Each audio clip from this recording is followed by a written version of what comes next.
Anong may paglilingkod ko sa inyo?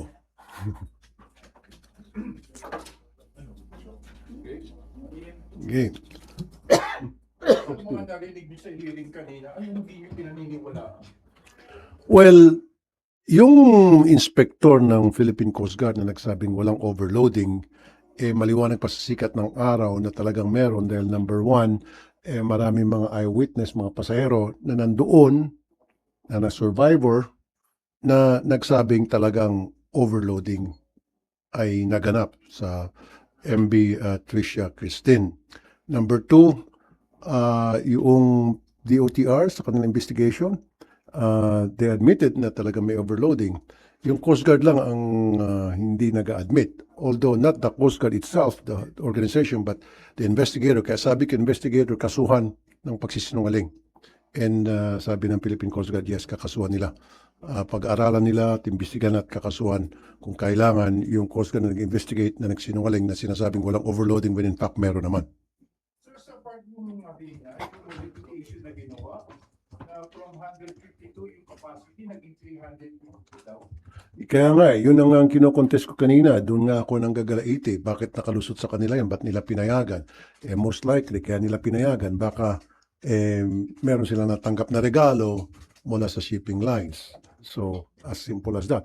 Otherwise, hindi mo papayagan yun. Alam mo na yung structural integrity ng barko na compromise kung dadagdagan mo ng space para sa additional pasahero when in fact it was built for a certain number of passengers and then dagdagan mo ng space para ng structure para maka-accommodate ng more passengers, overloading ka na all the time.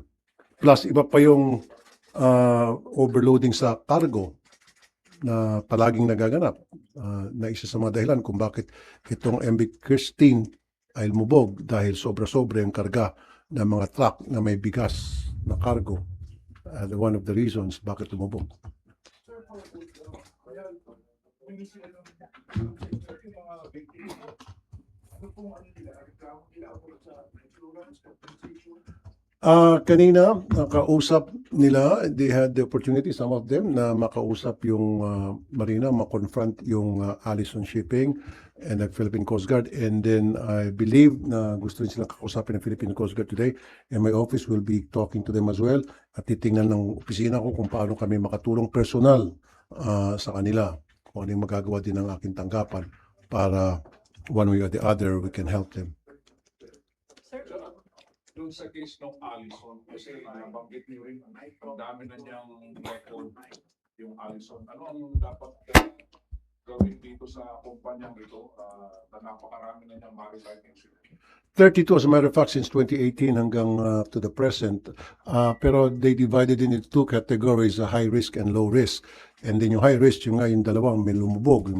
Itong Christine, tapos yung the previous year is yung Mary Joy ata yun, correct me if I'm wrong, na kung saan may mga namatay at sabi na yung iba daw na ground lang, nakabangga, etc. But still, it calls for a in-depth and thorough investigation kung bakit nangyayari palagi itong mga aksidente na kinasangkutan ng Allison.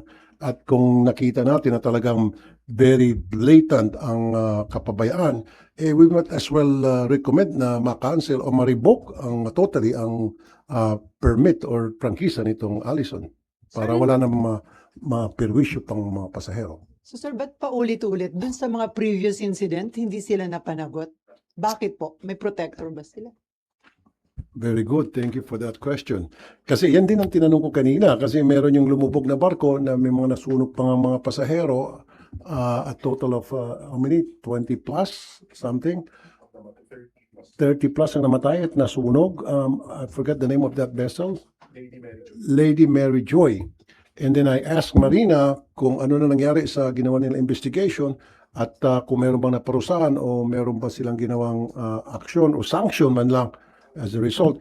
Sabi nila wala raw. Kaya nga sabi ko sa susunod na hearing, pina-invite ko yung investigator ng kaso dun sa lumubog na Lady Mary Joy at pina-invita ko rin yung dating administrator kasi in the name of command responsibility. At kapag nakita ko may kapabayaan sa kanila, dapat kasuhan din sila. Kahit natapos na yung insidente, kahit na matagal na. So you will make sure this time talagang mapapanagot na sila sir. Ito yung assurance na hindi na ito mauulit itong ganitong. Correct. As a matter of fact, kanina na-recommend ko kung pwede murder eh. Pero sabi ko, pag-aralan nyo muna, so far sa ngayon, ang pwede lang maikaso yung graft and corruption daw, tapos reckless imprudence resulting to multiple homicide.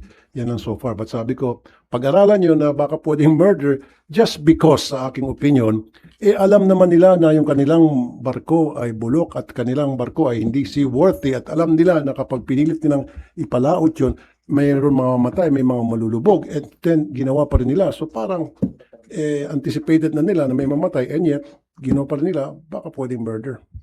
Pero may info kayo ba sir na may connection sila kaya ganun yung nangyari before? That I cannot say in certainty na meron silang connection. Yun ay haka-haka, yun ay opinion ng ibang mga tao, yun ay ibang mga tao na kausap ko, mga sources ko, na nagagamit nila ang kanilang connection daw, allegedly. Sir, yung office nyo din po ba? Yung opisina nyo po, check nyo din kung possible nga ba talaga yung murder charges against the owners of Allison. Well, I'll have to consult my legis team kung possible yun. Kasi mas gusto ko murder, mataas na kaso para wala na silang bail. Kasi paulit-ulit na lang eh. Meron lang namatay dati, meron ng mga nasugatan. And I don't want this to happen anymore. At para it will send a signal to other shipping company owners na mag-ingat na sila na wag nilang gayahin itong Allison na padalos-dalos at burara. Ika nga. I'm sorry for the word. Sir, hindi kayo na-satisfy at all dun sa mga naging sagot ng Allison, the representative nila dun sa hearing? No. Maraming instances na kinukontra sila ng mga survivors. Marami silang sinasabi na tumulong sila. Pero yes, tumulong nga sila pero hindi naman talaga 100% na tulong na satisfied yung mga survivors. So I go for the survivors. Kung anong sinabi ng mga survivors, I would believe the survivors better than the Allison. Kasi ang Allison, paulit-ulit na lang sinungaling dahil paulit-ulit yung insidente ng pagka-disgrasya ng kanilang barko o involved sa accidents. Sir, is it okay to ask other issues po? Yes. Sige. Sir, maybe get your comment lang, sir, dun sa latest Chinese embassy statement saying that some senators continue to threaten and intimidate some foreign embassy, including them. Are there efforts from the Senate to threaten and intimidate po the Chinese embassy? I haven't heard of any senators threatening the Chinese embassies. Ewan ko, baka katang-isip lang nila. Ewan, meron ba kayo sa media, meron ba kayo narinig na mula sa isang senador na binabantaan yung China? I don't think so. Unless kung meron akong makita, mabasa, marinig. Soundbites.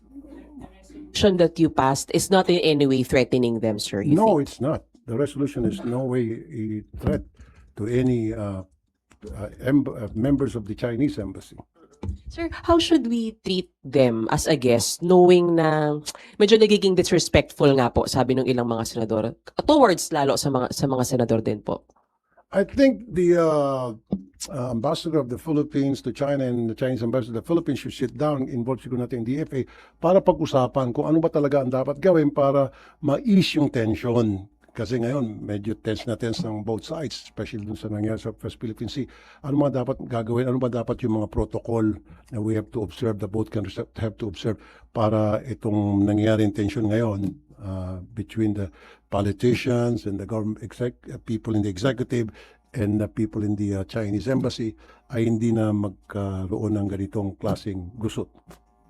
Sir, it seems lahat ng mga nagiging statements sa plenary session ng ilang senador binabantayan ng Chinese embassy. So lagi silang may statement kung ano man yung nabanggit. Anong dapat gawin doon? Dapat bang magsagutan both sides?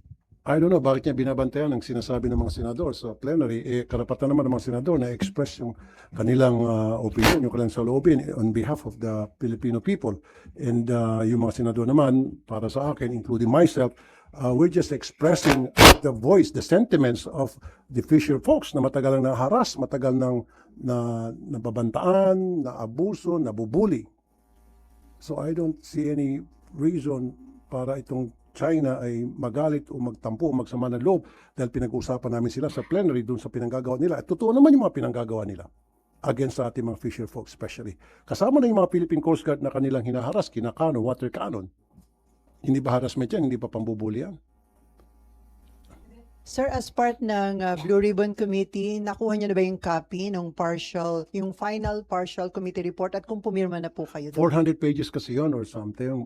So binabasa ko pa muna. So hindi muna ako pirma hanggat hindi ko totally nabasa na intindihan, and then I have to consult my legis team on that matter. So ayoko maging padalos-dalos. Excuse me. So, previously done before, sa mga previous incidents ng mga lumulubog na barko, papatawag niyo po ba yung may-ari ng Allison? Sino yung mga registered owners? Kanina, ang pumunta ay representative at kamag-anak ata ng owner at kasama rin ata siya sa SEC registration from what I believe. But sa next hearing, maybe yung pinaka-main owner talaga. Titingnan namin yung SEC documents kung sino yung corporate nasa corporate list doon, yun talaga ipapatawag namin. You also require sir yung submission ng investigation ng mga previous incidents involving their vessels. Yes. As a matter of fact, kaya nga ipapatawag ko rin yung dating investigador doon sa accident na nangyari sa Mary Joy. I think this was last year or 2023. Bakit hindi sila nagpalabas ng resulta ng kanilang investigasyon at ano ba nangyari sa kanilang investigasyon? Meron ba nakasuhan? Meron ba na sanction o at least man lang administrative case man lang na file? Sabi ng Marina kanina, yung administrator, yung babae, wala daw. Not that she knows of. So papatawag ko rin yung dating administrator ng Marina. Kasi in the name of command responsibility, ba't niya pinayagan na walang mangyaring investigasyon o at least man lang lalabas na result ng investigation para malaman ng publiko na kumikilos talaga ang Marina doon sa nangyaring insidente. Sir, nilabas din po sa hearing na may confusion po yung victims yata sa yung assistance nila. Moving forward po ba ano pa yung pinakamagandang